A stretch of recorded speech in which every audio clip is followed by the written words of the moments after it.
Welcome back to the Bridge the Gap podcast. Before we get into the actual episode, I want to quickly share the programs that Zack and I have been working on. I'm sure I'll let Zack share on his, but what I have just recently opened up is a group coaching container specialized for people wanting to overcome social anxiety, build social confidence, and meaningful relationships. Currently, it's only $7 per month. I have the link in my link trees on any of my social medias. But yeah, you get 2 calls per month, lots of other bonuses. You'll get raffled in for free one-on-ones with me, which I usually charge $125 for. And yeah, people are loving it so far. It's pretty new. So the quicker you join, the more time you'll get with me one-on-one to just start making some real change. And Zack, I'll let him share, but he's been working on his Healers program. So yes, I have the Healers program, which is a self-guided online course that teaches you how to integrate the best of mainstream psychology, spiritual or energetic healing modalities, and then also somatic body-based therapies. It is an online course which you go at your own pace with 20 plus hours of video-based instructional teaching and training, along with a 200 plus page workbook, as well as step-by-step guided exercise on how to integrate and apply these modalities safely within your own process and potentially with friends or family. And back to the episode. And welcome back to the Bridge the Gap podcast, where we bridge the gaps between spirituality and science, thoughts and emotions in the different sectors of society. Today, we are joined with Shannon Myers, a psychedelic integrative therapist, and so much more than that as well. I will let Zack do more of an introduction because he knows her better than I. Yeah, so Shannon Myers and I have been following each other for a couple years on Instagram. Not only is Shannon Myers one of the most knowledgeable and informed individuals around trauma healing, nervous system healing, and kind of integrating expanded states of consciousness, she has also been on the ground within her state of Iowa, fighting for the decriminalization of psychedelic usage in the legal structures. And so there's so much, Shannon and I had talked right before we started recording this episode around those of us in the mental health sphere or in the spiritual coaching sphere sometimes feel that we can't institute systemic or change within our legal institutions and structures. That is something that's not open or available to us, or that we need to go away from that completely. Mm-hmm. But Shannon has been on the ground fighting and actually creating that systemic and institutional change. And I believe that the usage of psychedelics within a trauma therapy from an actual informed, appropriate place is one of the most effectively used modalities in terms of getting into aspects of the subconscious and psyche that we otherwise would not be able to go into. Mm-hmm. So, Shannon, I want to open up the floor to you. Tell us more about yourself and what you do. Yeah, so my whole thing is about root cause healing in a trauma-informed way. So mind, body, spirit, energy. And I work in a lot of different ways, and it's all the same way to me. So the things that I do with individuals and families, I also do with systems. I believe that a lot of traumas are systems traumas. And so I like to repair systems that harm because I'm in a seat of privilege at this point in my life. And so that's part of my dharma, and part of my spiritual activism is to change some of the laws. I have a long history in the business world before this, and I worked for the state government with, I've always worked with marginalized populations. And so psychedelic and traumatized individuals is my current marginalized population that I work with, but I've worked with a lot of different marginalized populations and created a lot of system change. And so in the last 5 years, I've been working on the decrim efforts in Iowa around psilocybin, because it's been written into our code as a Schedule I substance. And yeah, I do psychedelic integration, but at the same time, we all know what's happening in the psychedelic world is that folks are only healing with those folks that have privilege and access, and the very people that tended the medicines can't get access. They're in prisons. And so, part of my own healing, I've seen those images and visions, and it's just part of my path to repair some of the things that my colonized ancestors did to my indigenous ancestors. And so it's in with my very being to repair some of the harms within me, my own lineage in this lifetime. I want to kind of jump in here because you brought up something super important and interesting. Mm-hmm. Okay. within the coaching and mental health sphere. Access, especially within therapeutic modalities that aren't covered by insurance. It is very hard for individuals who come from financial hardship to access this information or this type of healing. And even on social media, we see this propensity of coaches to kind of flash wealth and to flash things around manifestation. But we're forgetting why we're in this sphere. Right. And so how have you been able to kind of create that intersection where you've been able to address marginalized populations or populations who come from backgrounds of financial hardship and give them accessibility to these type of healing modalities? So I also work on a lot of systems change work. So I've worked on some school to prison pipeline work, and I've worked with the federal government through like the opioid task force for rural communities. And so a lot of what I do is never shown on social media because I am upskilling populations and healthcare practitioners like in rural and indigenous communities that are using psychedelics and helping to train the staff there, the harm reduction staff there, for example, to really normalize the usage of these sacred sacraments instead of the war on drugs is so pervasive into our psyche. And so I'm trying to really normalize that. And it's one of the things that is very tricky for me. It's tricky for me because the only reason that I'm doing that is because I have all these letters behind my name. And it just seems, it's hard for me to personally wrestle with when I'm training Indigenous elders because I have these letters behind my name and they don't. These are their medicines, but in this lifetime, it's me. And so I take a lot of discernment to that, and it's very humbling work when I do that type of thing, because I wrestle with it deeply as to the amount of responsibility that is, because truly they should be teaching me, and we've got it kind of backwards. And so I take a lot of, I try to listen as much as I teach. And the other thing that I've done is in my state, so I was the first MAPS approved psychedelic integration professional in Iowa and for about 7 states in the Midwest. And so people would come from states, states away to come see me in my, my little office to integrate these transformative experiences. And they had no idea, like no one else in their community had ever had a psychedelic encounter, and they did it to heal their trauma. And maybe they did it on their own. So that's another way that I have opened up, I guess, access in the way that I work from a harm reduction model. And so if someone is using psychedelics on their own, or they've gone to an underground retreat center, I'm working with them.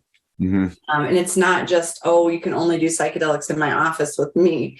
I'm doing the integration. So I'm helping the preparation on the front side and then on the back side. And so however someone's had an interaction with any psychedelic or any drug, I'm okay with that. And so I've opened up that, and that's actually helped to engage populations that I would never typically see or had never worked with someone that's a counselor. A lot of men, for example, where they're just like, no, I've never, because I'm okay with alcohol. I'm okay with cannabis. I'm okay with psychedelics. I'm okay with whatever you've got. And I'm trauma informed. So guess what? I'm never going to ask you to stop using that substance because it's your coping mechanism. Well, I mean, that's so important because when we reference the war on drugs and how harmful that has been to especially, communities coming from backgrounds of hardship, we need to redefine what our notion of using drugs even is and why that is, especially from a trauma-informed level. It's nothing more than a coping mechanism. We can take the drug away, but someone will become addicted just to something else. Right?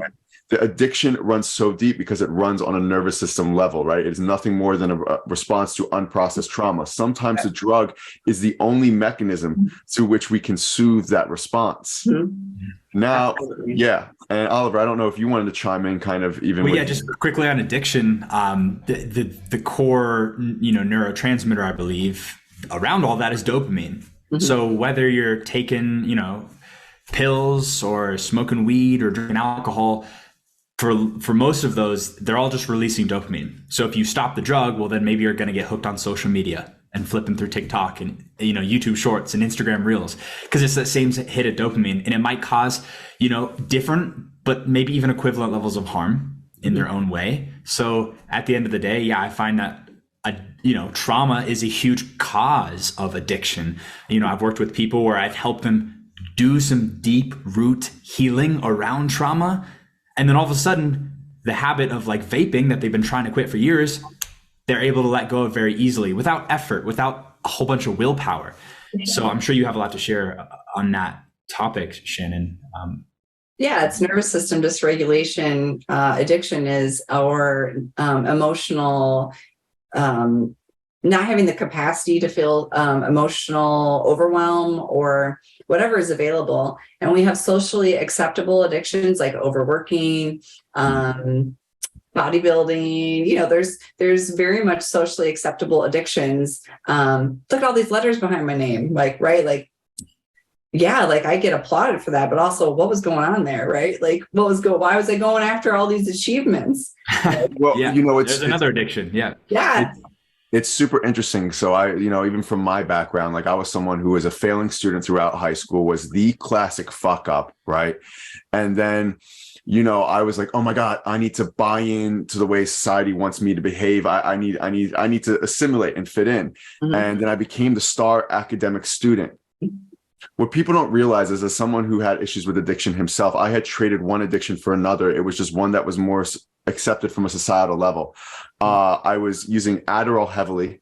Mm-hmm. I was hyper-focused on grades and everything, but I still was not regulated. Mm-hmm. And we applaud these addictions. Mm-hmm. But at the root cause, it's just another way to hyperfixate on something because you don't know how to be with your internal environment. Mm-hmm. Now, through the use of psilocybin mushrooms myself, I was able to access the really deep repressed parts of my psyche. Mm-hmm. that I did not know how to deal with, that I was using another substance to run away from. It was psilocybin that actually brought me into contact with them rather mm-hmm. than creating a numbing and avoidant effect. Mm-hmm. But here's the thing. I want to dive into this with you. Okay. Right now, in terms of the usage of psychedelic therapies, it is like the wild, wild west. We have seen almost the prostitution of ayahuasca in certain settings, using these medicines as a way to actually enhance productivity, enhance, putting this is the very colonized, privileged attitude of, I'm going to extract what I need out of the medicine rather than forming a relationship with it. And we wonder why some people have very fracturing experiences then. Mm-hmm. From the usage of psychedelics. Yeah. So how do treating it like a nootropic, basically? Yeah. What the fuck?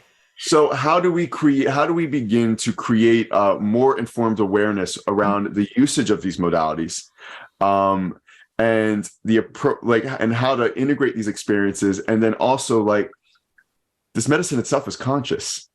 This isn't a chemical-based compound that's just there to give you it is conscious of itself, and it's working with your consciousness. And this severing of I'm going to just use you, that's not how these modalities work. Yeah, that opens up a whole can of worms right there. The substances and chemical pathways being conscious themselves. I've always had theories around mushrooms, psilocybin mushrooms specifically. I feel they're very conscious. I've had experiences that have helped me heal a lot of trauma, but I've had conversations with those motherfuckers. So, that's a whole nother thing. They're alive. But how have you noticed around, or how have you done work around creating really positive environments within the usage of these modalities, and kind of a more informed awareness around what is beneficial and potentially harmful? Because psychedelics can be harmful if they're used with inappropriate attentions or with a lack of informed awareness. Mm-hmm. It's really difficult because this is the problem when you took the medicines away from the medicine people, because we lost the ceremony, we lost healing in community, we lost the ritual, we lost the conscious relationship and the intent. We lost all of that, and it's been medicalized. It's being medicalized right now. And it is the wild, wild west. And there's a lot of opportunities because there's a lot of problems that are happening. So I always lean into the problems because I know that there are a lot of us here to fix some of those issues. and they are conscious, and we go to it. We've got this westernized psyche, quick fix mentality. And we have this, if you haven't done enough work on your consciousness and you haven't come up and encountered your inner colonizer, your inner racist, your inner ableist, they're all in there. And we've got to look at that. And so you got to do your own work to be like, uh-oh, there it is. There's a gap. Because there it is. And that's what's so great about having a conscious relationship with these conscious elements, because, you go in there if you go in this Western mindset of like, well, I want to just have the perfect life and I want to take. Patrick Mama doesn't play like that. Like this is not going to work. You're probably gonna have a rough ride, because you're not coming into a conscious relationship with this conscious being that has a lot of significant energies and things to share with you. And that's where we can have challenging experiences and really misaligned expectations, because shamanically, as you know, it's a reciprocal relationship. We have to be asking, what am I willing to do for you? And then how are you going to work with me? It's a reciprocal relationship that we have with the land, with energy, with these conscious beings. And we've got this colonized mindset of take, Band-Aid quick fixes. This is not a pharmaceutical where you take one pill and things are, the box is checked and things are better. This is not that. And so that's another thing where people go into it and they just I want my whole life to be fixed. I want to go to a weekend ceremony and then my whole life will magically be fixed. It's like, what are we even talking about? Because this is where it can be dangerous for North American, for Westernized people, because we don't, in South America, the whole framework is like, ayahuasca is reality. Like that is reality. And we are so backwards here. And so that's why we have a lot of difficult experiences with these conscious sacraments. So in a way, it's like the Westernized society is still living under some type of illusion, right? And the psychedelics can cut that away, or at least remove the protective mechanisms that exist in the psyche. And then we're not ready sometimes to come into contact, right? Oh my God. You're like, I'm just trying to deal with my anxiety. It's like, well, like mushrooms specifically, I find will literally rip the trauma out of your core, whether you like it or not. And it's very intense, which is why I've never understood people who take these substances for recreational purposes. I don't get it. I've never been able to do that. Every time it's like exposing me for how fucked up my diet is and how I'm being a bad person in this area and I'm like not loving and I'm being unconscious, and it sucks. It sucks every time, but it's so helpful for healing and becoming a better human and developing love for myself and for others in a sustainable way. Oh, I love that you're having some challenging experiences because you're learning a whole lot there. Oh my God. Yeah. I every time. That's why right now I've been on a big break. I'm like, all right, I need to stabilize my reality right here. Sober is now, right? And I think that's a huge problem too, is like even the culture in North America, like you're talking about, there is a huge recreational culture around these substances. The whole raving scene, the whole, I'm going to go to Coachella and take acid and mushrooms and whoa, right? And it's like, it's going to be so trippy, man. Whoa. And it's like, and then all of a sudden you have this trip where you are losing your mind. Your reality is crumbling and you feel like you're dying and you're not in a safe environment. You have no context for understanding this, and people develop schizophrenia, or they fall into a deep slump of depression and they become suicidal. Like these things happen. So there are real risks here. That's why we need risks there. And there are opportunities, because every challenging experience, even in conscious experience, these are conscious elements and they still want you to heal.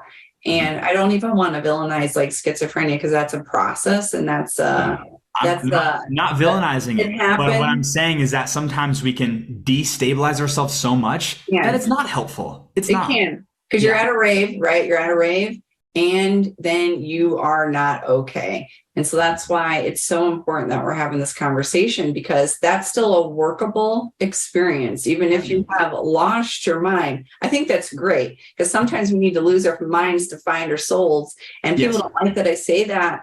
But having worked with so many people and having lost my own mind, I'm so glad I did, because then I could actually heal. And it's all workable. It's all workable. any situation that you've had, even if you've had a past difficult experience and you haven't integrated it, there's still, even if it's 20 years later, it's still workable. Yeah, definitely. And so I think this is a great conversation to have because, listeners don't know this, but for the last 3 weeks, I do psychedelic journeying every 6 months, especially before I'm about to take in like a new cohort of coaching clients. And so for the last 3 weeks, for the very first time, I decided to use ketamine assisted therapy. And I went to a facility and it was great, but we still don't understand this integration process. The medicine itself is not enough, and I actually do believe can sometimes be harmful if you are not actively seeking out integration with the medicine. So what does integration mean to you, Shannon, and how do you hold space for that process or allow it to take place itself? Yeah, I do a lot of ketamine integration. I do integration of all kinds, but ketamine is one that I do often. And everyone's very individual with ketamine. I get really curious about the intention going in there and how the space is being held and what the process is and how much ketamine someone is. Is it nasal? Is it IV? Yeah. What's your trauma history? What's your baseline mental health state? And, are you prepared for cosmic consciousness at some of those higher levels? Because a lot of times I've worked with a lot of folks that come out of ketamine clinics and there's none of that. They're just like, is your driver here? And then the person's like self-realized or had that unity cosmic consciousness and they don't know what happened. And then they're dissociated then for a long time. And then if we haven't really looked at the trauma history, or understanding our parts, I do 3 things. I do shamanic work, so energetic work. Yeah. I do somatic work and I do parts work typically. And I'm just seeing, I also will help someone with their nutrition and things like that and whatever else may be going on, treating the root causes there. But typically I'm assessing, was it an energetic thing? Is it somatic? And it just depends. And sometimes I'm doing all 3. But I get really curious about when the parts come back online after some of those experiences. And then it's like, and then folks are like, oh, it's really terrible. And I'm like, oh no, this is great. These are some of the parts. This is workable. And so getting really curious about that. So, I actually want to open a space here, right? I think this would be interesting for other people to kind of listen to and maybe even potentially view in on. Yeah. So let me share my experience and let's see like how, because I haven't necessarily I've been doing the integration of my work myself, but I haven't necessarily gone to an integration specialist. Okay. Right? So someone like me, I did a ketamine intravenous 6 times within the span of 3 weeks. So, and a couple of these sessions themselves, I did reach a state of what you would consider cosmic consciousness. It was my first time really fully experiencing myself as a universe. And I remember coming back down from that and being like, what the fuck? And I remember like even saying to my shamanic guys, like, I need to, like, I have a new cohort of clients. I need to be on the ground. What are you? No. And they're like, this is the next level. You're going to have to integrate it. And obviously I had a couple of sessions where I met parallel selves. I had a teenage repressed part of my subconscious. I had a future self come through, but really that reaching a state of I am the universe, I am no one, and then coming back down into my body and feeling woozy and then just kind of walking out, it's like, oh no. So when someone reaches those states, what do you feel is like the appropriate, or what are the mechanisms that you would use for someone to integrate an experience that is of such a different nature? Well, what'd you do afterwards? What'd you do? So I had to share with the nurse who on staff who gave me the intravenous, and she was kind of like, wow, that's really interesting. And to be fully transparent, the facility was great, right? But they were transparent. Like, you have to go and seek out your own integration work afterwards. I did do a little bit of family constellations therapy with a therapist around certain aspects, but a lot of it was kind of working on grounding and stepping into meditative states and understanding why I reached that state, and then what do I do with it necessarily. What are you doing with it? I don't know yet. Hard-hitting questions. Yeah, I don't know yet, because and for me too, I had experiences where well, let's go here. Let's get as weird as possible. I was shown histories of different interdimensional beings. What'd you see?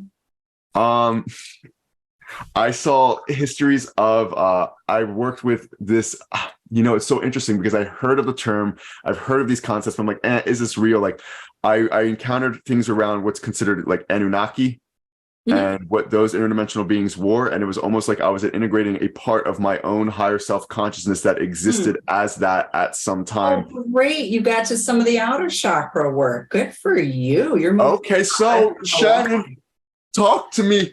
What are these outer chakras that I'm integrating? And then I saw an experience of these interdimensional beings from what would be considered the Draco star system. Here we go, guys. We're gonna go here, okay? First gen lawyer to now talking about different legalization and ETs. I love it. Yeah, and so I saw the history of these interdimensional beings from the Draco star system. Now, I have a question. Yes. How did you see them? Were they showing you, or were you a part of? It was more like it was a movie and I was watching a history. Okay. Thank you. And I was shown how these beings who are of a higher dimensional nature, but are still quote unquote negatively oriented. Yeah. Disconnected from source and why why even a higher dimensional like entity or something could become disconnected from source. And it was actually like very tragic. Like it was like, like I understand. Like I understand why, like, and it was like, a macrocosm of even something that we would relate to in our own personal life, of that distrust and disconnection of allowing something higher to connect with ourselves, of no longer trusting, saying, I'm going to exert control. I'm going to exert influence upon my environment. Like no more. And in some way, from an upper chakra level, it allowed me to step into forgiveness and compassion and a greater sense of empathy and oneness. But then I'm still, coming back into my regular day life, and I'm like, wow, I still have that cell phone bill payment I need to get off. And both are important, though. Yeah, both are important. Yeah. So what is your interpretation of something like that? And I mean, for those listening, this is a little difficult for me because I tend to not share this in public settings or accessing these states, but I think I have to get more comfortable as well. So Shannon, what's your interpretation, and how does this intersect and interact with my own evolution and reality as a human in the here and now? Have you ever had any other encounters or any knowings before? Yes. Okay. Yes. Yeah. Okay, so this didn't come out of nowhere. Communication. Yeah. Okay. So it sounds like you were seeing and resolving some of your starseed, interstellar, multidimensional trauma with when the outer chakra, like one of your lifetimes, or could be future, past. Yeah. Girl, it's all I did see myself in an incarnation in those beings as well too, whatever, that I was working through and integrating. And like I had like a reverence and respect of like, oh my God, it's like there's so much honor that there's a way of operating that like is really beautiful, right? That maybe I wasn't tapped into in a sense. Yeah. So there's a beautiful experience and your own personal experience. And then we can contrast that with the polarity of this negative experience. And then also the beauty / tragedy in the other experience that you have, and kind of like the polarity there and how you're still connected to that. Yeah. That's really beautiful that you're able to connect and have empathy for those things, and that there's some lifetime amount of trust or lifetimes amount of trust, so that they can show you that, and at some level your spirit's open to that and able to see that. So that was you're getting some downloads of just some history, and they don't often communicate that much in that kind of a way, or with someone that actually doesn't get that scared. So that's what I'm very curious about, was because that was kind of a negatively oriented group, and you didn't get scared.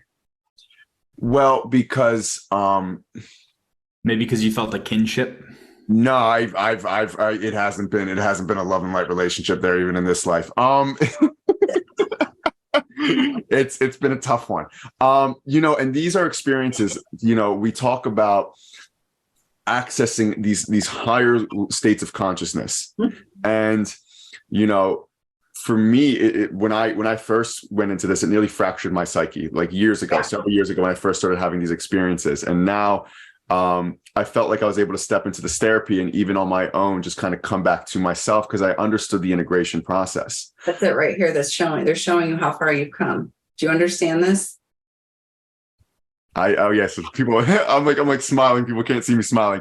No, that's actually really beautiful, that to have that contrast now, where before coming into this information, before I was ready, would fracture and fragment, and I could not participate in You got a everyday healing experience. There you go. Yeah. That's a big deal. That's the reason behind that. So with what I'm doing right now is Zack is showing him, because it's like a cool experience, and we could just stop there at the awe and the wonder about how does this relate to Zack and Zack's healing, like even from like a multi-dimensional, multi-species place, just for folks who are, and these all are very real experiences happening in the consciousness. That's real, and our conversation's real. It's all real. They're just happening on different levels. And so bringing it back to you and seeing the polarity and seeing that's such a reparative experience, because it sounds like you were very scared at some point in your spiritual development. And now that you can hold that space, that's a cool deal, because now you can move through and onto the next. I want to chime in here in empathy of some of the viewers who are right now who are listening, and they're like, what the fuck am I hearing right now? Right. I want to empathize with you. And if you're feeling the way, that is okay. It's understandable. I used to be the type of person who would like attack people who talked about anything like this. And now I'm very open to a lot of these things, right? I'm, even as an individual, I'm understanding like what resonates, what feels true, right? So just understand that it's okay if none of this makes sense or it all makes sense. That's all good. Yeah, it's funny because we just had a session with an individual who works on Meta, and we talked about the nature of virtual reality and augmented reality. And in the session, I'm like, yeah, I'm not even wooey. And then one of my followers afterwards was like, Zack, denial is a large river in Egypt. What the fuck are you talking about? Like, you are absolutely wooey. And after my ketamine experience, it's obviously, it's I can't run away from it as much anymore. But what sometimes scares me about opening up about these truths is when we even use this term starseed, right? As you used, sometimes we see people create like really large ego constructs around these quote unquote mystical experiences. They over-identify with these labels. They're like, I'm a starseed being from this, or I'm an alien, or I'm an angel. And there actually is a fraction of the psyche where they're not able to integrate the very human elements of themselves. Mm-hmm. And so I believe and all the coaches out there who then profit off of people in that space, right? Yeah, and are just repeating stuff they read in a book, and it's just there's a lot of distortion. It gets very murky. I think there can be a lot of negatively oriented individuals and energy in that as well. So it's like I think really hard to navigate for a lot of people. I think a lot of people either are too trusting, like who are consuming this content, or they've been kind of like burned by it, I guess you could say, and have like now struggled to trust at all, so it's like it is tough, right? Which I appreciate, like your vulnerability, Zack, and sharing your most honest experience, because I can tell it's uncomfortable for you. Like I respect you doing that anyways, because I'm all about vulnerability. And then Shannon, obviously this is a space you've been in a long time, right? And have lots of experiences with, so it's like you're very comfortable and integrated with it. But it's go ahead. Well, let's normalize this then. Right. Because I was someone who went to a great law school. Shannon is here saying like, hey, I have all the letters behind my name. Right. And we're talking about some pretty out there shit. Right. And I work with people who are in mainstream spheres, right, who are very respectable members of society, who feel, and I've been one of them, who feel the nature to hide or to completely like keep this aspect of them in the closet, so to speak. Right. And so Shannon, like, how often do you see experiences of this nature when you're doing integration work with others?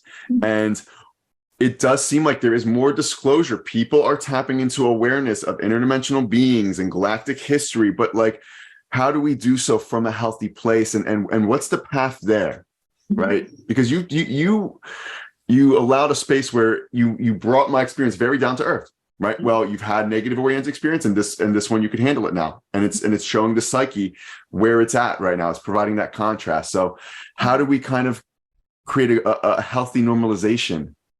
Yeah, because it's very natural if you've had past life experience to realize your multidimensionality, but also we have to hold our humanity as equal. You told me you did the grounding afterwards, and I'm not concerned. I can tell you're not dissociated. And I can tell that you have had many of these experiences, and then you're just telling me about this one or two experiences. And, I like to just mention words that are in our culture, starseed, things like that, to just normalize the fact that you can realize that. But also, that's not more important than Zack in his body right here, right now.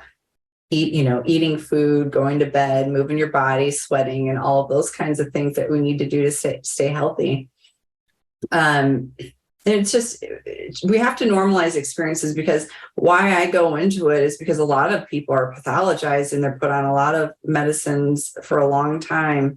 And they don't ever get to have these mystical experiences, because there are people in my profession that don't validate these very natural experiences. These experiences also happen with meditators. They happen instantaneously off of plant medicine. These experiences happen for seekers. They're just very natural. There's nothing more natural than this. And so to normalize that, but then also bring it back to Zack and how he's doing and how he's healing and how he's moving through. Because what we learned is that he's moving along in his spiritual journey, and he's no longer fearing these probably a really traumatic, a very, very, sounds like a rapid spiritual awakening, kind of scary process. And so when we go into these plant medicine ceremonies, our soul kind of like sends out these symbols and beacons of things just to see if like, how much are you still stuck and where can you still get free? And so then you got these experiences that aligned with kind of where you're at right now, just to show you that, hey, you did it. Now you can move on. And oh, boom, now that you moved on, now you're going to have experienced cosmic consciousness next. And what are you going to do with that? How are you going to realize you're everything, you're nothing? You're part of the one. You are the one. You experience the singularity and now drop back in your body. What are you going to do with that?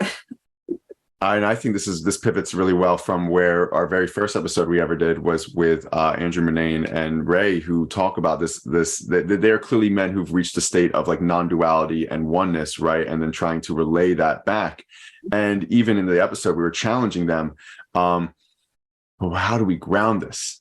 And what and so what is even the point of reaching cosmic consciousness, like in a real society when we still have institutional and societal harms constantly occurring, right?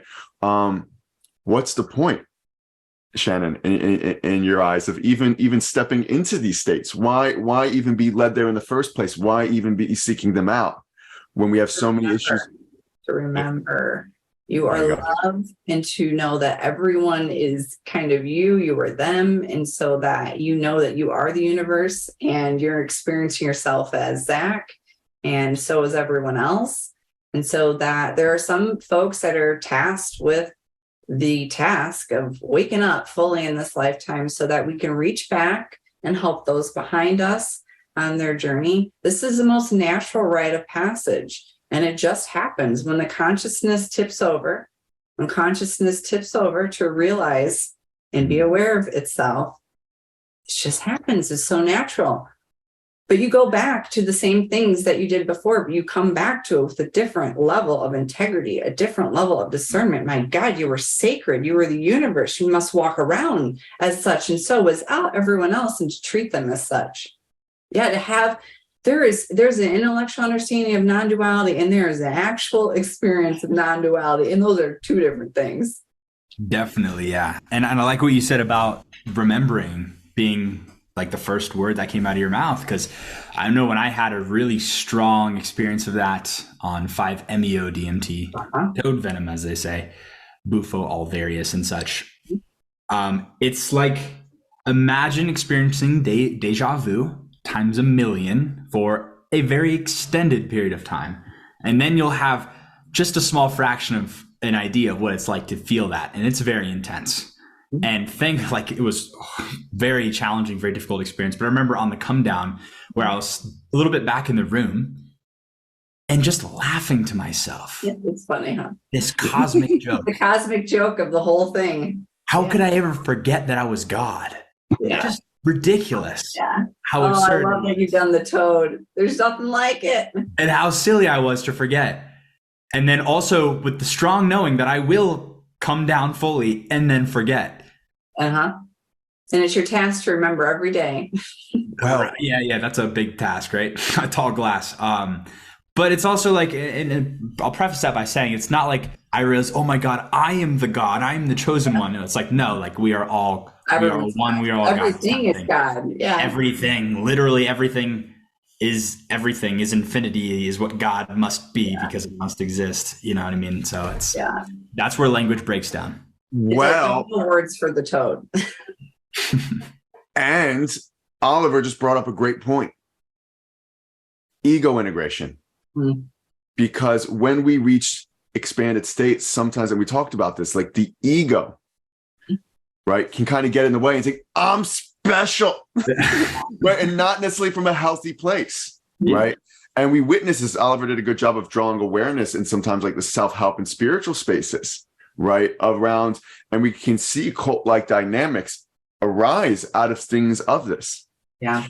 And so that is why this is where then all of a sudden, well, how does psychology and therapy and trauma healing intersect and interact with this work of psychedelics and expanded states? Because if you don't do the trauma healing, right, this little ego construct of yours can almost misappropriate the experience. And we almost see that with like the colonization 2.0 in the spiritual spaces of us just taking over indigenous land so we can have our experiences, right? And so how do we collectively begin to merge these worlds of psychotherapy, trauma healing, and then also accessing expanded states of awareness? I mean, yeah, and if I can jump in here, I don't want to cut anybody off, but like, I just think so strongly and simply put, we need legitimate centers where people can go who are traumatized to be given a heroic dose of mushrooms and sit with somebody like Shannon or even like Zack or I and just have somebody hold space for them and integrate with them afterwards. And we need to do this with every human on the planet. I think if you want to be able to vote, I think you should have to at least attend it once a year. No, I'm just kidding. But like, we need something like that in those guidelines fast, because certain things in the world are kind of downward spiraling and certain places are upward spiraling.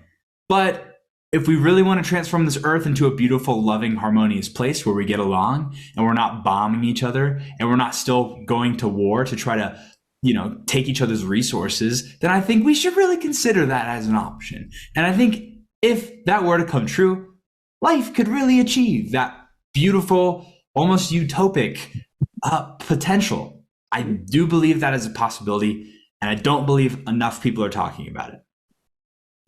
I love it. Yeah, trauma is the backdrop of the universe. And when you've resolved your trauma, you will realize that. And I don't know, I look at the lens and just of the world in a trauma-informed way. And then I have a lot of compassion. I've done a ton of my own trauma healing. And so I can look at that. And you almost can't turn it off. It's like I'm at a place where I cannot, it is a permanent state. And so that's just what's happening for me. Yeah. So I have a lot of compassion for everyone that has forgotten and everyone that has not yet healed, not yet. And I hope that the work that I'm doing in my lifetime, and you too, and everyone else that we know that's involved, that more and more people can self-realize and then reach their hands back. I think there's enough of us at this level. I really do. I've never seen so many awake and aware individuals. There's millions. I mean, there's millions of things. it's almost hard not to see someone at this point. And it's just, have they remembered, or are they still not yet? Have they forgotten? Just like, okay, I'm going to wait with you until you remember. And is it everyone's purpose to remember? No, not in this lifetime. You got to let that go.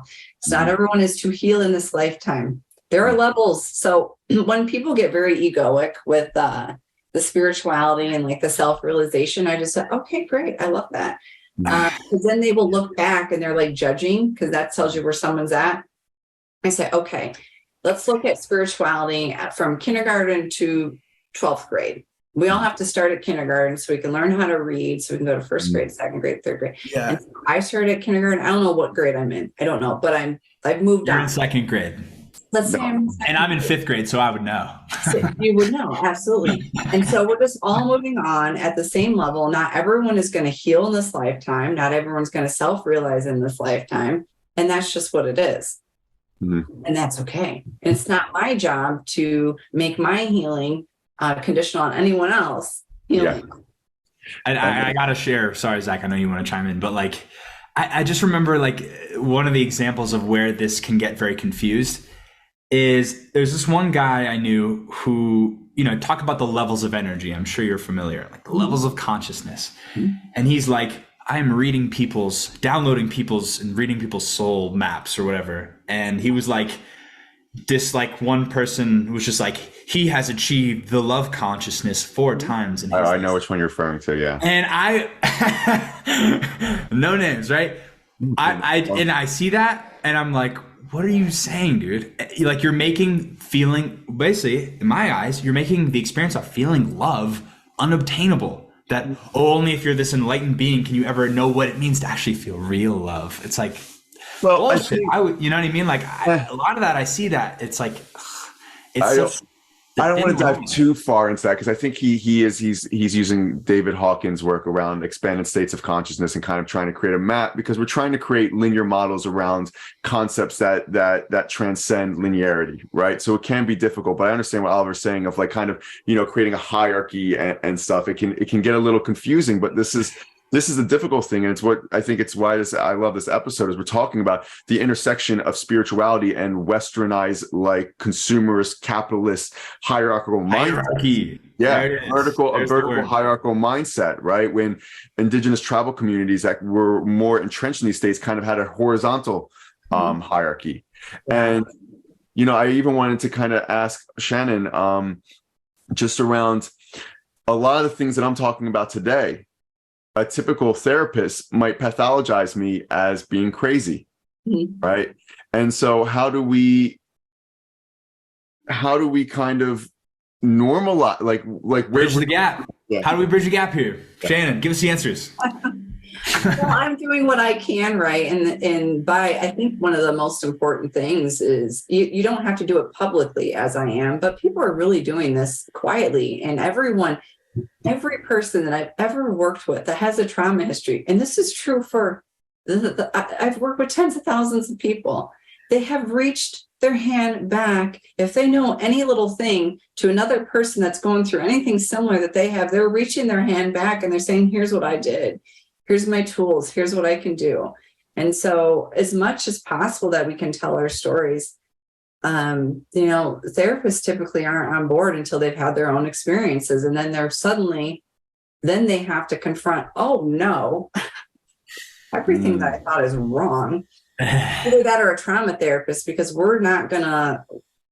it's just a trauma response or not. I mean, that's what's happening. And then being a root cause person too, I'm like, well, this is a gluten intolerance too. So of course someone's having a little episode of psychosis because their body is totally inflamed and so is their brain. So of course this is happening. It's just everyone doing their little part, doing their work. I can't change the whole entire system, but I've worked with so many people, and by me telling my story, that's it. That's all that I'm here to do. That's all that I'm responsible to do. And so many people are doing that. The system is changing because it's broken. It's not working. And a lot of people, there are so many people speaking out about this.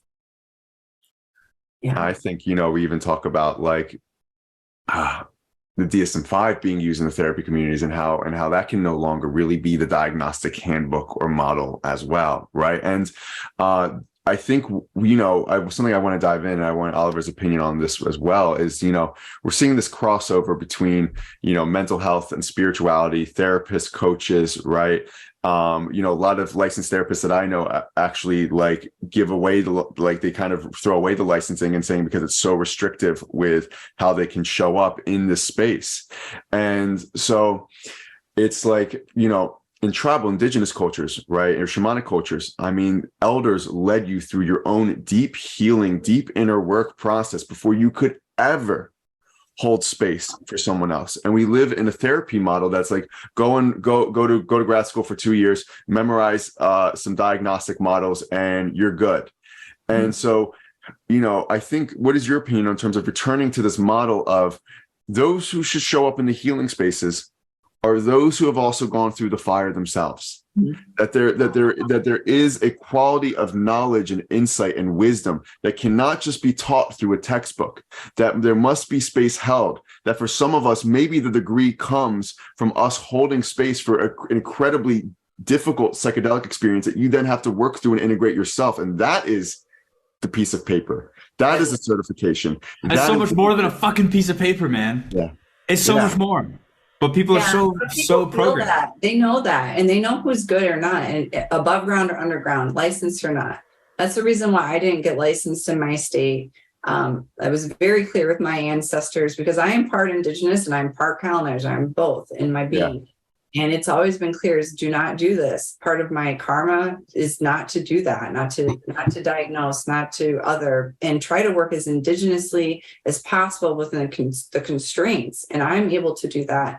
And I know that it's possible, but you have to let go of your ego a little bit, but at the same time, it's not enough, because if everybody did that, then we wouldn't have enough people, because we still need people to do that. I work with therapists and we wouldn't have enough resources. We don't have enough therapists right now. So I don't want to create any kind of gatekeeping to therapy. We need everybody. Everybody here not okay as a species. And so whoever wants to show up in whatever kind of way and whatever you're doing, you find your people. And we also need more indigenous and more community based. I mean, that's really what you're saying, without the hierarchy, because we used to be in these communities where I did this and you did that, and this is equal to that, and you're making the bread and you're taking care of the kids, and this is happening and this is that, and it's all woven together. And we're missing that. And so now we're othering people, and I'm over here and you're over here, and we're not able to connect. And truly, clients feel it if you've done the work or not. Like if you have a trauma history, if you've done it. And that is a model when I teach. Do your own thing first, and you master what you're teaching. You master that, because I see therapists and doctors are my number one clients, psychiatrists and scientists and all the like. And they come to me, and what they're really saying is like, oh, what we tell clients. I say, oh no, I don't work that way. I've mastered everything I'm about to teach you today. I am very involved in this work because this is what saved my life. And that is why you're sitting here today. I'm very clear with them. You're sitting here with me because you know that. I'm not just saying these things and not doing it myself. I am doing every single thing. And not only that, I have mastered what I'm about to teach you today. That's a good way to put it. I could even, learn from the way you just shared that. I have some boundaries with that, because I'm like, that is the problem. But it's not the therapist's problem. They're also in a traumatic system where they have to see a certain number of people, and they have to deny all their needs, and they have to fawn all day for a living and people please all day for a living, and they have to diagnose for a living because of 9 guys that have written the DSM that are getting paid by Big Pharma.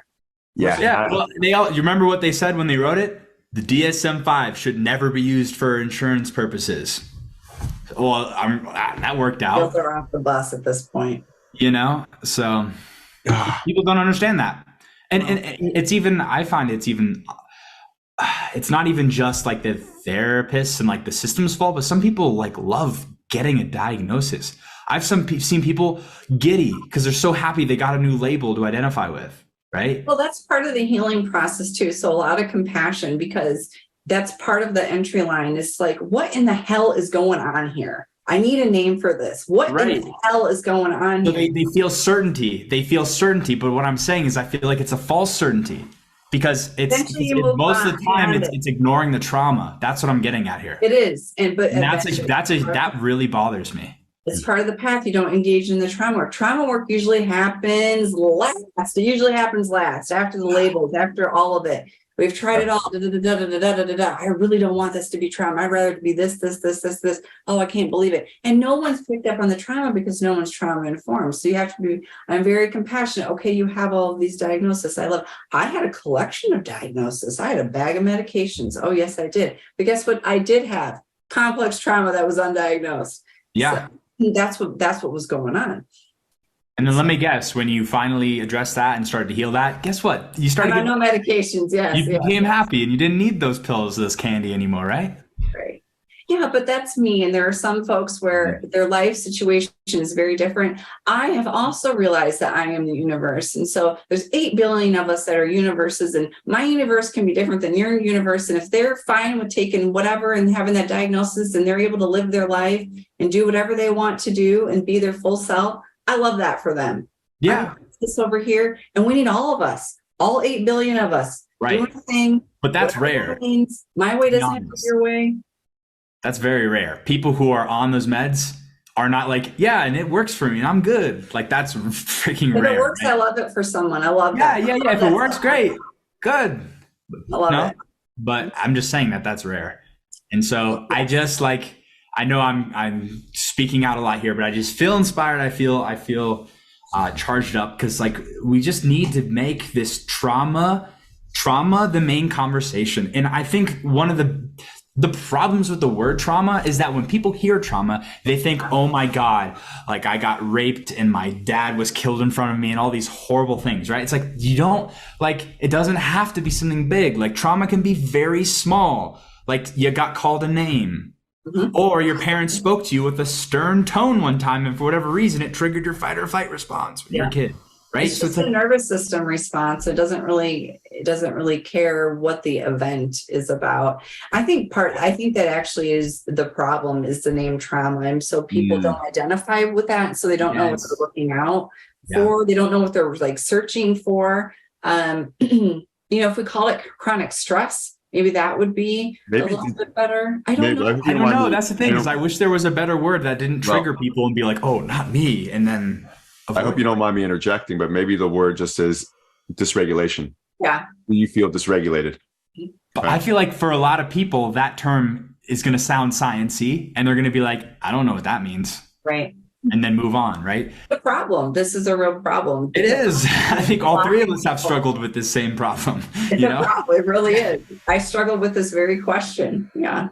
Yeah. So if anybody who is listening right now has a good idea for a replacement for the word trauma, we would love to hear it.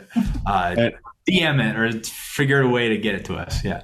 Now, I want to just come in because actually there's one thing that Shannon, I would love to dive into you with here because it's a conversation I don't hear very often, and it's one that I really want to have. Okay. You come from a background where you said part colonizer, part indigenous, right?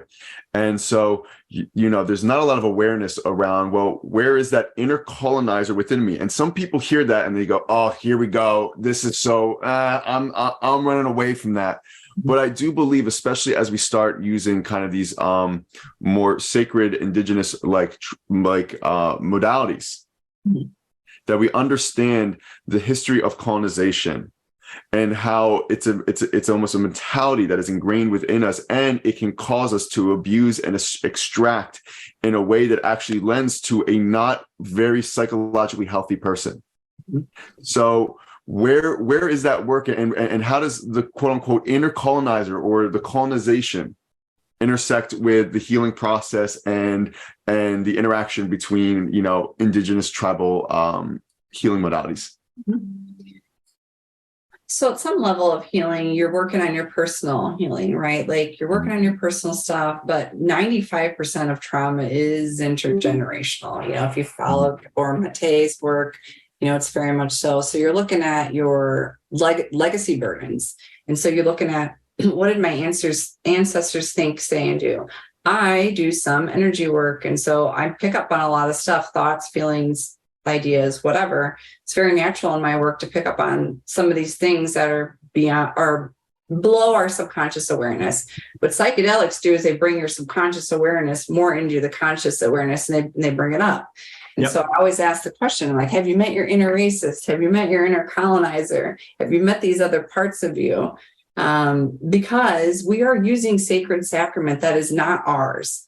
We are using medicines that are not ours. And a lot of us that are in the field right now doing this work have a whole lot of privilege, and we don't have enough training because, I took a 1-year course and I'm a therapist. So now I get to do, Yeah. Never mind the indigenous wisdom and the indigenous research. They're working for generations, for thousands of years, and this is passed down. That is research too, and that's not being allowed into the conversation. So I am always inviting people to sit, in ceremony that's run by indigenous healers and to learn from them, and as much possible to build those bridges. And if anything, just to have the history and the understanding and the humility to treat it as sacred and to ask permission and to be with and to do your own work. My goodness, look at your family tree. What happened? What happened there? What happened there? What are you doing here? What are you doing for that? What are you doing for your future kin? Because we have this very westernized colonizer mindset in the Western world of me. I got to look out for myself. I got to hustle. I got to do all this stuff for me. In this one lifetime, you got to zoom all the way out. You got to zoom all the way out. And who is inheriting your legacy? This is something I live by. What's my legacy? Mm-hmm. And how do I be a good ancestor? I ask myself those questions, and it is uncomfortable. So this work is, if it's comfortable, if you want to just do comfortable work, then healing is not for you overall. Yeah. And intergenerational healing. Especially not trauma healing, especially not. No, it's going to be uncomfortable because you have to look at some stuff. My ancestors did what? There's a lot of secrets in my family. Mom, why am I? Just go watch Infinite Waters. He'll tell you you're special, right? Just, Well, I had to find out the hard way with some of my family history because I was doing some plant medicine ceremony and my ancestors welcomed me back and they're all Black. And I was like, what's going on here? Why do I have all these African ancestors that are welcoming me back? A lot of secrets in my family. Had to pull up the family tree, had to look at the DNA. Oh, what did my Irish indentured servants do when they came over? Wow. What did they do? Wow. Oh, I had to call up some family members and it's like, what? So what really went on here? Well, went on here because I'm having these plant medicine experience with my loving ancestors, the most loving ancestors I've ever had, more than my ancestors here in this reality. What happened here? Well, yeah. So it's some difficult questions. Why are my indigenous relatives? Oh, well, that was your grandma who. She was captured, so what's going on here? So we've got a lot of stuff going on in my, So I came through plant medicine and, some shamanic work. And then it was validated in my genetics of like, what is happening here? And luckily I was already rooted in the work, but it's very confrontational as to like, oh my God. Definitely. And for those who don't have the privilege, like maybe you are an orphan or you have no family records, like it's not necessary to like still make great progress in healing, right? But it's really cool. Assume. Like you can just assume, and that because racism is there. Sure. Or even like just trust your intuition of like what's implanted into your DNA, because that's like how ancestry can get passed. It is. Our world runs on whiteness. It runs on whiteness, and that's like the default of the Western world. And so we have to really look at that. We got to look at that. Why do I believe what I believe? That's part of adulthood. Why do I believe what I believe? Why do I have this? Well, I did what my parents did. Well, why did they do that? Why do they believe that? That's part of adulthood. And it's definitely part of your 40s and 50s and 60s and beyond to ask those questions. Yeah, it's uncomfortable work. The healing work, especially when you get into psychedelics, because you're like, oh, I'm going in there for my anxiety. And it's like, well, here it comes from your ancestors and look what they did. Yeah. Zach's realizing some interdimensional stuff. Here you go. Well, it's really interesting because one of my experiences, I did a combo a couple years ago. And so combo is obviously it's frog poison. They burn it into your skin and it's a purging medicine. And you're really not supposed to have psychedelic experiences on combo. But for me, all of a sudden, I felt all this fear and terror. Mm-hmm. And all of a sudden, I saw people entering Ellis Island and not knowing if they were going to get sent back or not. And then I felt a more extreme fear and terror. And then I saw a gas chamber and a woman reaching up, trying to like, and I'm like, oh, this is mine, but it's not mine. This is ancestral. Like I'm literally like some of the anxiety, some of the hypervigilance. Like this is so rooted in in my tissues, and and you know, for those who don't know, like from genetic, we know that at least on my mom's side, I'm Jewish, and that's something I carry. And then I had to go in and learn more about my ancestral background around, you know, Jewish people kind of being the middleman or the outcast and the exile in like every society, and how that gets still imprinted from an energetic level. And the more I tried to disidentify from my ancestral background, because I didn't have a good relationship with my family, very much not so. I was like, this isn't my work. I would get slung back to it. And it's like, you have to. And this is, once again, something that we're not necessarily addressing in our mainstream psychiatry field. Mm-hmm. Oh man, is this important? It is very important. It's important work for your whole family, because a lot of folks are incarnating into family lineages where there's only one person that will heal that line. When you heal that line here, it heals front and back. Yeah. And so some of the ancestors heal too, and then definitely future kin heals. Yeah. Mm-hmm. It's important work, and it's uncomfortable, and it's really necessary. And a lot of us that have, you know, trauma history with our family, it can be, we don't want to touch on that, but it's within you. It's within your posture. It's within the words that you use, your thoughts. So that was very uncomfortable. Like, these are my father's thoughts. Mm-hmm. This is my mother's grief. This is my grandmother. This is, you know, feeling all this is this is the intrusive thoughts of my grandfather that had PTSD, you know. Yeah. Because that is within you, and that's the nature of trauma.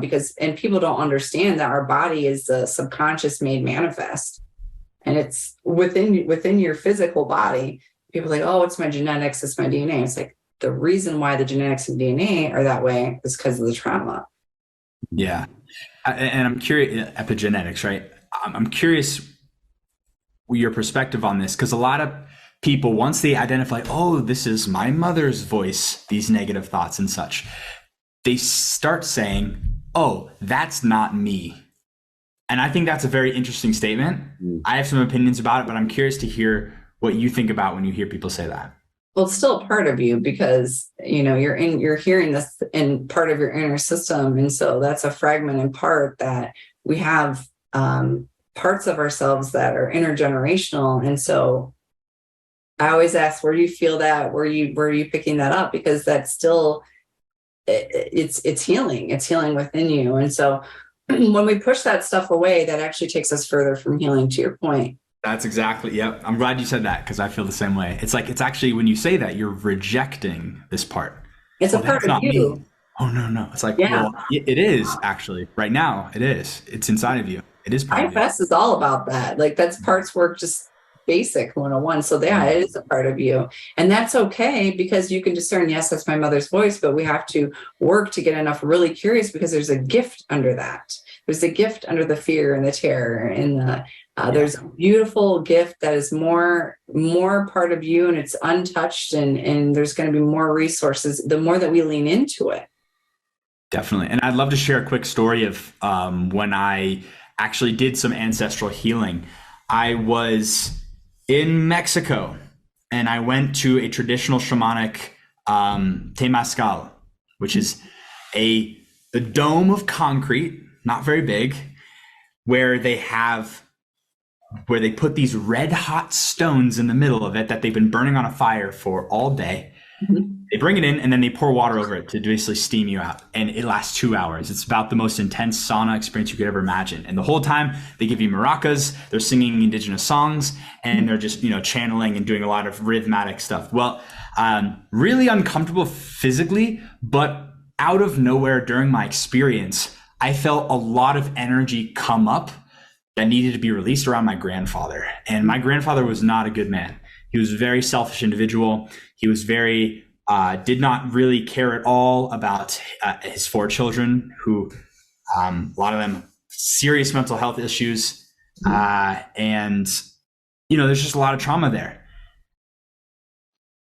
And all of a sudden, I just start bursting out in screams and in crying out of nowhere.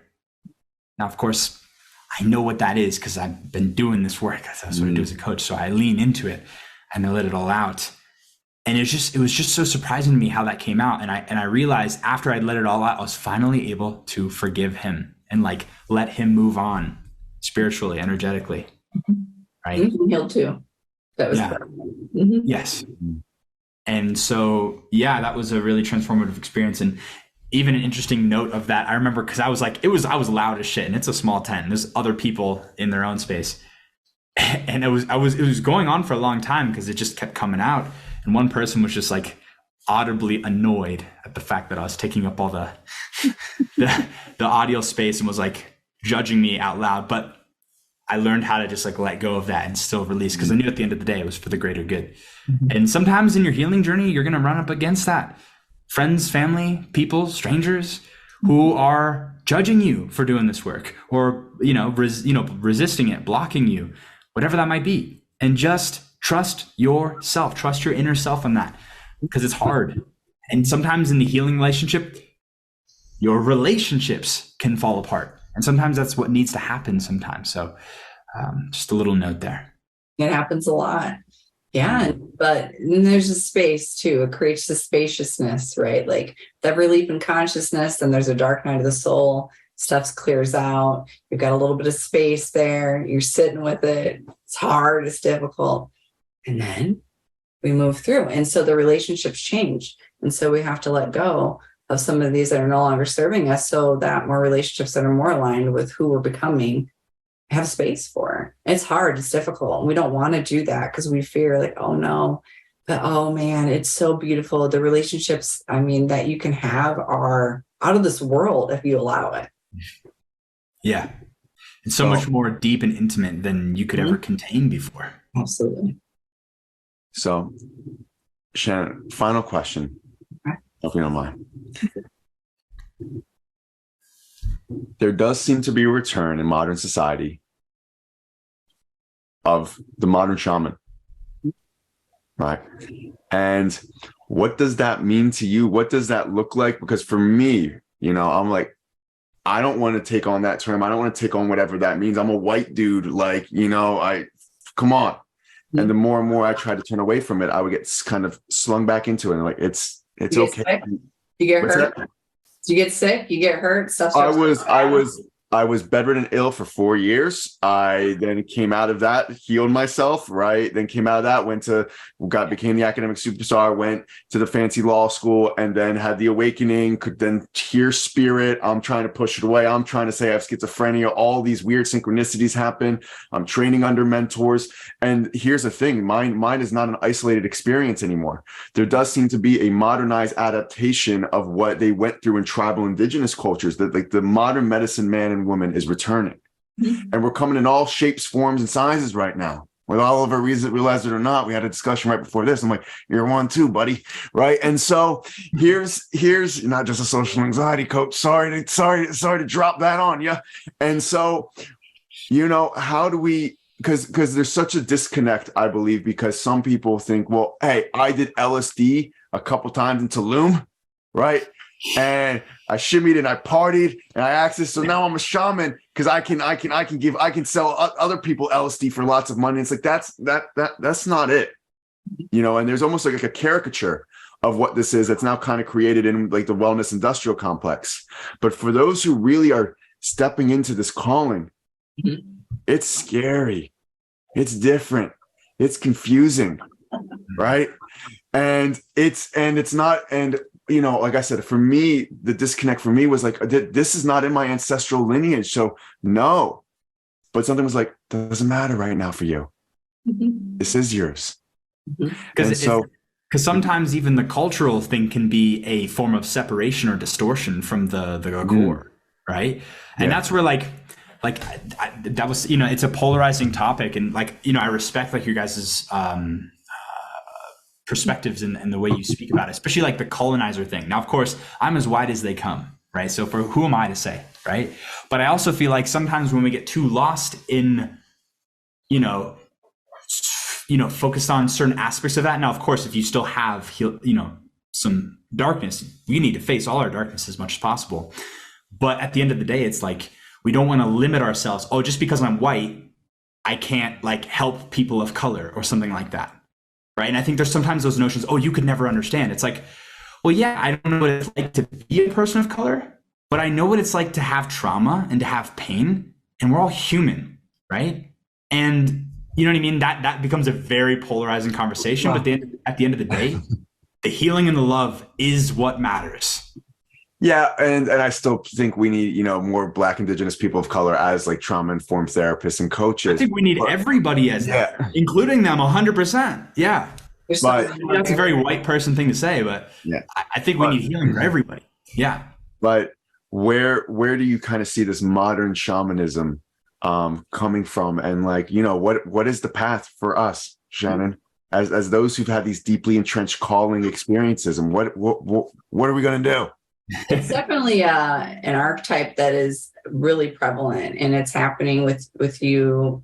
It sounds like both of you, and it's just happening. So that's what's happening. The true shaman is going to get sick unless you step into the work, and you've seen that, Zach, over and over again. If you don't walk this path, you are not going to be okay. And so if anything, it's for you as much as everyone else. But there's this modern path. People, we've been training for lifetimes, and I look at it through archetypes. So shaman is not just that. It's you're like a wounded healer, you're an artist, you're kind of like a trickster. There's multiple archetypes that a magician, it falls in there. Not so much a trick. Well, a heyoka, yeah. But yeah, there's multiple archetypes that live within that. And so I invite you to, a true shaman doesn't really care if it comes through being passed down. They will recognize you and they will say to you, you're a shaman. Yeah. And so when you start getting that, I guess, like shaman street cred in this modern society, it's also true too, because they're not fighting. They won't fight you on that. They're like, no, you are one of us, because that's also, I don't even want to get into this part, but that's also part of Indigenous culture, just to recognize it's like game meets game. Like one shaman says to you, you're a shaman. That's it. That's just it. It's settled. Game recognized game, as they say in the streets. Yeah. But you have to look at, let's expand it a little bit further. So there's been healers of all types, and there's been healers that are white. So Celtic Druidism is a very similar path. And those folks were murdered by the church, and they were of the earth. And a lot of that information doesn't exist anywhere. And so there's a cutoff of that. Similarly, shamanism runs off of animism. Everything is conscious, everything is alive. And that's very typical of someone's spiritual awakening journey. And so, I once read a book once, I don't know what it was called, but we need a shaman for every 500 people. We truly did, because there was one per every community. Yeah. And we need that. We need healers of all kinds, and every shaman is unique to themselves. There are some that are within their culture, they have certain similarities in practices. But we also live in modern times. A lot of people been working through these archetypes for lifetimes. And it's just your medicine. And if you're going to get sick, if you don't do the work, then you do the work, and whatever that means and looks like. Other shamans are saying you're a shaman, and that's true. It's tough because there's a lot of people, going to a couple of plant medicine ceremonies. They're saying they're a shaman and they're harming people, and a lot of weird stuff and terrible stuff is happening. That's true too. But there's also really, really, really good work that's coming through, and whatever you call that. Like a shaman and a mystic is never going to tell you the truth. They're never going to say, they're just going, okay, I'm so glad that you see me as that. And whatever someone is saying, it's like being of the moment and whatever is true for you. And it's definitely, there's a modern twist on that. There's like a nervous system twist. There's a trauma-informed twist. Yeah. And there's this bridging of science and spirituality, which you're doing, and energy. Well, this has been the tough one for me, is that like a lot of my spiritual experiences and meditative experiences, it's like you're bringing this back. You're bringing this back. Mm. And this is why I run so deeply from this, because I'm like, no, I'm a Jewish dude who want to be a lawyer. No. And like, no, this is it. But they're also like, You've seen the parallel lifetimes though, have you not? what's that? Seen your parallel lifetimes. Yeah, they're bad. If I don't answer the calling, they ain't good. Right. And so for me, it's been this that's what came through in the ketamine. I was finally shown, like, you keep wanting to leave this path. Here, the parallel yous who don't choose this, and it's always, it never goes well. Mm-hmm. And so, but the thing that I've recognized too, in terms of working with shamans that have been trained in, very like one-for-one indigenous shamanism, like they train in Cherokee shamanism, right, or Celtic Druid shamanism, the integration of those modalities as a one-to-one fit within modernized Western society, I don't think they integrate well. I think the power difference that existed within indigenous tribal cultures between like a shamanic healer and those in the community, it worked very well. It was very cohesive and collaborative. That power difference, that power dynamic does not integrate well in Westernized society. And that's why we see so much spiritual abuse, right, or harm done in terms of driving people to psychosis, and not in a good way of wanting to bring them back. And so it is like we're kind of seeing this, that there needs to be a modernization, not an appropriation, difference, a modernization of the shamanic healer in a way. And I don't know what your thoughts are that, or what that looks like in your eyes. Well, there's harm that's happened. So folks that have really difficult experiences because they're having psychedelic, non-dual, self-actualizing instantaneously experiences outside of their culture. So typically they'll go to a retreat center, and they're down in South America somewhere, and it's outside of the culture. So they're healing in a group, and they're healing outside of their language. And it's so foreign, and they're having this transcendental experience within their soul, their psyche, and it's a new trauma. So one of my expertise is the difficult experiences, because I see this over and over and over again. We're not ready for that. And that's not the container for Western psyche, soul. It's not the container sometimes for people. And you have to be very clear about that, because it can be very, very harmful. So I actually see, and people are not going to like this, but I've done this work for years. I see a lot of really good work happening in the United States by some of these ayahuasca churches, where it's done in a language that someone can understand because they are a Westerner.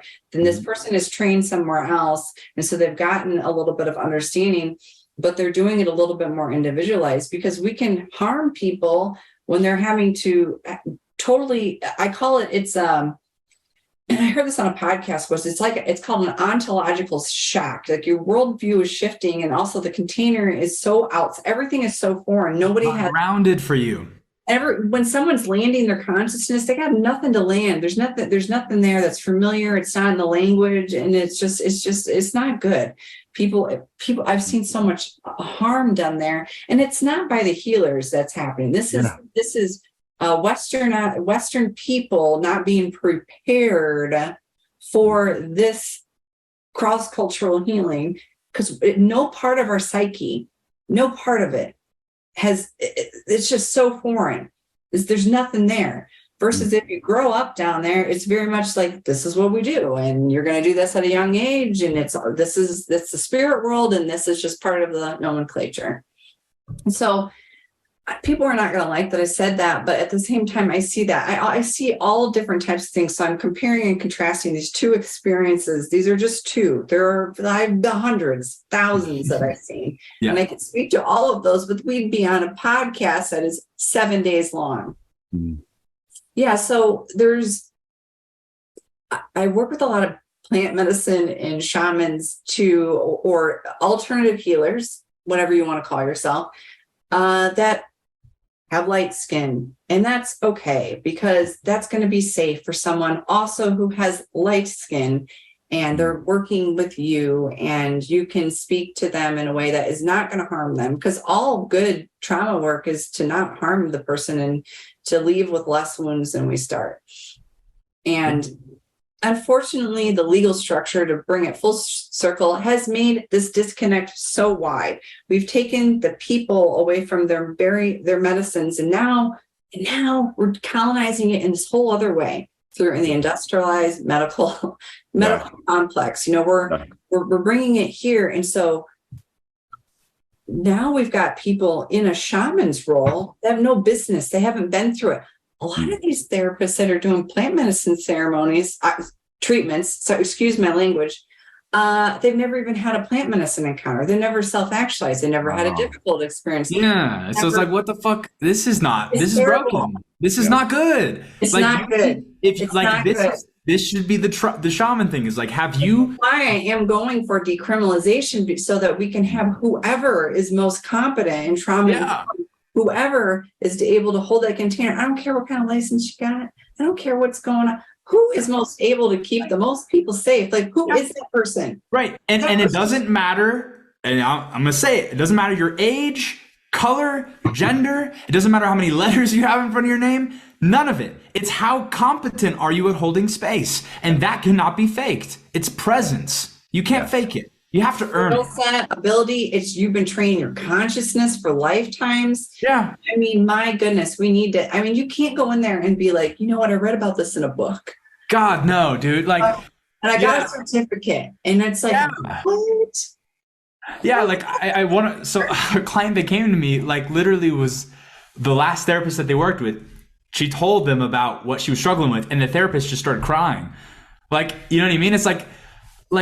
I like the vulnerability, but that's not what you're there for. Like, you need to hold space. And so it's so hard to like measure this in a way that you can regulate in a legal space. But like the people who are the shaman roles need to be people who are most competent, who have been through their own burning hellfire within themselves and found the love and the grounding through that over and over again. That's the skill set. And so whoever has that, that's the move.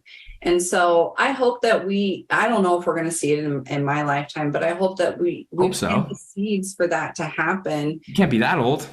No, I mean, it's the wheels are off the bus already. I mean, it's gotten to the point where we're taking away compounds are going to be, oh my God, this is a whole other topic, but compounds are being created that are not synthetic, and we're doing research on the compounds. So they're creating psychedelics that are kind of medicalized, like a pharmaceutical, and that's what's getting funding, and that's what's happening, and that's just what's happening. So I don't know if we're going to get it right, but I'm still hopeful, and that's why I'm coming on the podcast to hopefully plant seeds so folks can get involved in decriminalization efforts.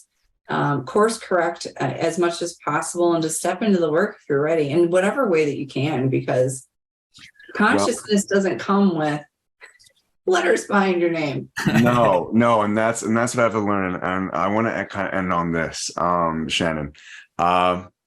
Maybe it's, I did have something come through where it was like, you all are the first generation of elders for this modernized form. Because I kept looking to healers to like teach me and mentor me and this and that, and they're like, no, they're like, it kept blowing up in my face every single time, and it was like, you're the elder. And so maybe it's up to us. It is up to us to create, to come together, and that's why you have these extreme experiences. And you will continue to, because you're growing consciousness, and we grow with you, where you're creating this newer, higher level of awareness, and to become a good elder, and to become the legacy of our species. And so, you're going to have some challenging experiences, Zach, for sure, because you can, and because you're supposed to. Yeah, well, and maybe also too, right? Us reducing the harm is about us coming together as the others who have this calling, and starting to come together and say, let's create this cohesive eldership, this new age. I hate the word new age because new age here is so fucked up at this point, but this new, I love what you're saying. Yeah. This modernized form of eldership where we all have to come together. No guru dynamics, no guru paradigm. No hierarchy. None of that shit. Vertical hierarchy. And we all come together and say, you know what, let's figure out a way That's why everyone's healing right now, because we don't have any well elders. It's you know, you've got that archetype within you. We don't have a lot of well elders. We do have some, and we need to be working with them. That's been so important to my healing. But we're getting older. You're going to become an elder, and you're going to cross over. And then what are you going to do, right? Like, you are moving consciousness, expanding it through your own personal experiences as part of the one. That's how we're growing that. And that stays with you. That awareness doesn't leave you. Yeah. So, I think this is a great place. Oliver, do you have anything else you'd like to chime in on? No, I think this was a great pod. I think I'm really grateful Shannon came on here. I think I had some unexpectedly amazing conversations with the both of you today. Yeah. And however we can make this happen, I don't know. I don't have the answers. But what I do know is I've got passion, and I'm going to keep putting my voice out there, and I'm going to keep talking about healing trauma with psychedelics or not. You know, sometimes when I talk about my own healing with psychedelics, people are like, okay, so I guess I just need to take a bunch of psychedelics in. I'm like, no, you don't have to take any. They are a catalyst. They can speed things up, but they also will speed up your darkness in your face, right? So again, we just need to make the conversation and normalize, as they say, this trauma healing journey, and not make trauma this scary, oh, not me. No, everybody's fucking traumatized. I don't care how healthy and how great your parents were. You had just being alive on this earth is traumatizing. You know what I mean? That's just how it is right now. So, I don't even think it's always a trauma healing journey. I think to even make it like more accessible to everyone, we can kind of just, it's an evolution of growth.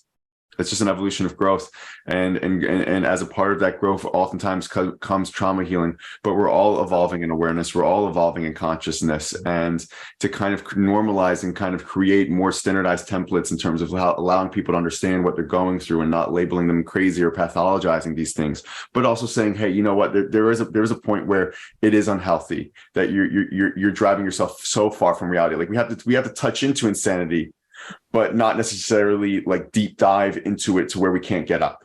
Right. And so, Shannon, thank you for coming on. I've been a huge supporter and follower of your work for years. So it's been great to be able to have this conversation with you finally, even though it's online. And yeah, thank you.